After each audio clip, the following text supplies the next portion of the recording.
Est-ce que si on éternue pendant qu'on fait une fellation,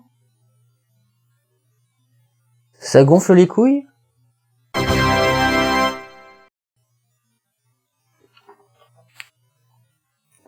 Salut!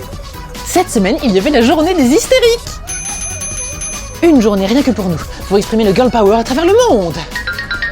Trop souvent encore, nous vivons dans un monde inégalitaire, où les femmes sont moins payées que les hommes. Non mais ça nous... va, c'est bon là, retournez à la cuisine. D'accord. Alors cette semaine, sortie de l'épisode 8 de Gamers INC, ce sera le dernier avant quelques semaines, peut-être un petit mois complet. Comme je vous l'avais dit la dernière fois, je vais bosser sur d'autres projets pendant ce temps et on va se mettre à l'écriture avec Elixim, Paxel et Gorkab. Donc voilà, il y aura un petit peu de temps avant les prochaines sorties de Gamers, mais je vous prépare d'autres sorties en attendant. Alors comme nous le signalait Nicole, c'était la journée des hystériques, il y a pas longtemps. Je voulais mettre ça en commun avec un petit truc que j'ai reçu. Nous recevons tous des spams. Vous savez, ces gentils petits messages qui vous vendent du Viagra, du Cialis et des trucs dans le genre. Mais en fait maintenant j'ai tellement l'habitude de les supprimer que ce matin je me suis dit, je vais en lire un, histoire de voir ce qu'ils mettent. Et c'est assez extraordinaire. Voici une histoire. Fabrice, 35 ans, vivant à Paris, mec banal sans histoire et pas trop mal physiquement avec du charme. Déjà, j'aime le style. Pauvre de lui, il y a 2 mois, il est sorti avec une fille du bureau. La consommation ne s'est pas bien passée. Il n'a pas assuré et malheureusement, ça s'est ébruité dans sa boîte.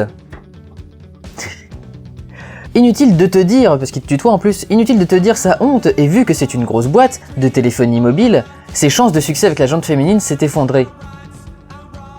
Alors déjà, ses chances de succès avec la gente féminine se sont effondrées, ce serait gentil d'écrire correctement, et en quoi le fait que ce soit une boîte de téléphonie mobile change quoi que ce soit à l'affaire?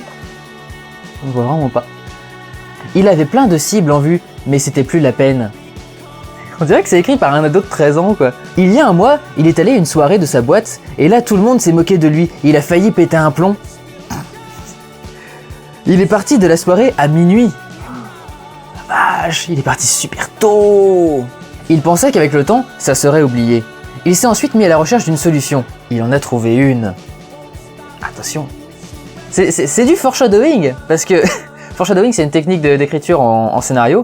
Il nous annonce qu'on va savoir pourquoi est-ce qu'il a fait le truc, mais il va pas nous le dire tout de suite, il va nous le dire bien longtemps après. Parce qu'en fait c'est le dernier truc du mail, c'est le lien avec qu'est-ce qu'il a utilisé. Donc c'est astucieux comme style d'écriture, malgré le fait que ce soit écrit par un ado de 13 ans. Et il a cherché une cible, avec des guillemets cette fois-ci, alors qu'il n'y en avait pas au début, qui n'était pas au courant ou qui s'en moquait de son histoire d'il y a 2 mois, entre parenthèses. Et là, ça n'a pas loupé. Il a assuré comme un dieu, elle s'est agrippée au rideau comme on dit. Même pour lui, l'expérience a été beaucoup plus satisfaisante. C'est formidable, je trouve ça absolument génial, c'est de la grande littérature. Et même chose, mais dans le sens inverse. Cela fait le tour de la cafette dans la boîte, et maintenant son histoire d'il y a 2 mois, tout le monde dit « Mais c'était un accident, il devait pas être bien !» Et les filles lui font des clins d'œil, et les mecs veulent être à son poste. Ah non, et les mecs veulent être son pote. Ça n'a pas plus de sens d'un côté que dans l'autre, ils veulent être son pote pour qu'il les encule et qu'il sache comment on a par rideau. Enfin, je ne vois vraiment pas l'intérêt du truc. Mon nom, celui qui a écrit le mail, Fabrice. Et oui, c'est moi. Et pour tous ceux qui ont eu ce genre de problème et qui veulent l'éviter, voici ma réponse. Summerdark.com. Bien sûr, comme je ne suis pas assez con, je n'ai pas cliqué sur le lien pour voir ce qu'il y avait dans le truc, mais je trouve ça absolument génial, c'est de la grande littérature, c'est de la grande romance, à votre porte, dans votre boîte mail, vous pouvez avoir vous aussi une œuvre littéraire moderne. Et alors, ce que je trouve génial, c'est que à la fin de ce genre de mail, enfin j'ai vu ça régulièrement parce que je regarde quand même vite fait ce qu'il y a dedans avant de les supprimer. Il y a tout un tas de trucs qui sont écrits en dessous. Et là, on explique qui est Juan de Yepes Alvarez, devenu Jean de la Croix en religion, né à Fontiveros. Il me parle d'un espagnol, d'un poète espagnol.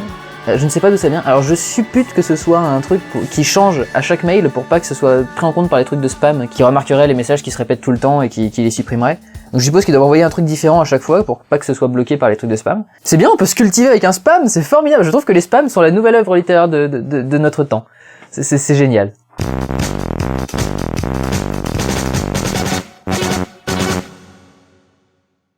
Alors un Durandal nous parle de ses cadeaux sous le thème du chat, cette fois-ci, puisque j'ai reçu de la part de Aurore Pellissier le Blu-ray de Copycat. Donc Copycat, contrairement à ce que racontent les 4e de couverture, qui se gourrent complètement, C'est l'histoire d'une psychologue qui s'est fait agresser par un fanatique dans un colloque de psychiatrie sur les serial killers. Et qui du coup est devenue complètement paranoïaque, claustrophobe, qui sort plus de chez elle. Si elle sort de chez elle, elle se met à faire des crises de panique et tout. Et en fait, le mec refait surface et une nana du FBI qui est jouée par Holly Hunter décide de prendre l'enquête en main et d'aider donc la psy à coincer ce mec-là avant qu'il l'agresse, puisque le but du bec c'est de l'agresser elle, puisqu'elle l'avait démasqué. Et la 4ème de couverture se gourre complètement puisqu'elle nous explique que c'est Sigourney Weaver qui est l'agente, la détective de la brigade criminelle. Ce qui n'est pas le cas, c'est Holly Hunter, la détective, qui enquête. Je trouve ça formidable, c'est la première fois que je vois ça. L'édition du truc qui se gourre dans le résumé du film. Et alors Richard Bernay m'a offert un des très bons films de l'année dernière, Le Chat du Rabbin. Le Chat du Rabbin, c'est l'adaptation de la bande dessinée de Johann Sfar, qui avait fait Gainsbourg Vie héroïque, et qui adapte là sa propre bande dessinée. C'est vachement bien foutu, c'est donc un chat qui est le chat du rabbin, et qui veut faire sa bar mitzvah pour avoir le droit d'épouser sa maîtresse, qui est la fille du rabbin, dont il est complètement amoureux. Le chat est joué par François Morel, il a une voix absolument géniale, et le film est vraiment très très sympa.